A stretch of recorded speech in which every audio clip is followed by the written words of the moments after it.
ఇలాంటి తిరుపతి లాంటి పవిత్రమైనటువంటి దేవాలయాల్లో లడ్డు నెయ్యి కల్తీ జరిగింది అనేటువంటి అడల్టరేటెడ్కి జరిగింది అనేటువంటి అతి పెద్ద అపవాదు వేశారు అని చెప్పేసి సాక్షాత్తు అప్పుడుగా ఉన్నటువంటి టీటీడీ చైర్మన్ సుప్రీంకోర్టులో వేశారు దానితో పాటు సుబ్రహ్మణ్యం స్వామి అనేటువంటి ఒక ఆయన కూడా కోర్టులో కేసు వేశాడు.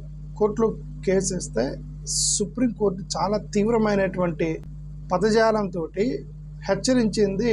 ముఖ్యంగా చంద్రబాబు నాయుడు గారిని ఆధారాలు లేకుండా వీళ్ళని తిట్టింది. యాక్చువల్గా national human rights commission Andhra Pradesh గవర్నమెంట్కి ఇదే తిరుపతి లడ్డుకు సంబంధించి ఒక నోటీస్ పంపించింది. కానీ దాన్ని ఎవరు బయటపెట్టల. ఓం ప్రకాష్ వ్యాస్ అడ్వకేటెడ్ సుప్రీంకోర్టు ఇతను హ్యూమన్ రైట్స్ కమిషన్కి కంప్లైంట్ చేశాడు. ఒక లడ్డు కల్తీ జరిగింది అని అంటే హ్యూమన్ రైట్స్ కమిషన్కి సంబంధం ఏంటి అనేది అనుమానం అందరికీ రావచ్చు. జనరల్గా హ్యూమన్ రైట్స్ మానవ హక్కులు ఉల్లంఘన జరిగినప్పుడు హ్యూమన్ రైట్స్ వాళ్ళు ఇన్వాల్వ్ అవుతారు. ఒక వ్యక్తిని నిర్బంధించిన, ఒక వ్యక్తిని చంపేసిన, ఒక వ్యక్తిని కొట్టిన, మనిషికి ఉన్నటువంటి హక్కులు కాలరాసినప్పుడు నేషనల్ హ్యూమన్ రైట్స్ కమిషన్ జనరల్గా ఇన్వాల్వ్ అయింది. కంప్లైంట్ చేస్తే అది యాక్సెప్ట్ చేసింది ఎన్హెచ్ఆర్సీ.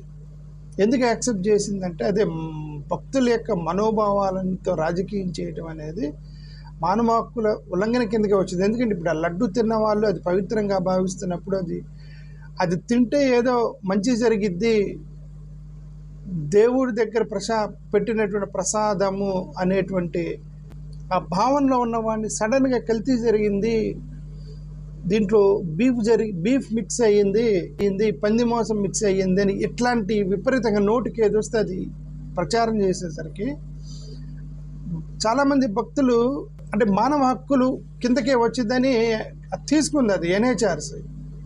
ఆ లెటర్ని చాలా సీక్రెట్గా ఉంచారని అని అర్థం. Otherwise it should have been a breaking news.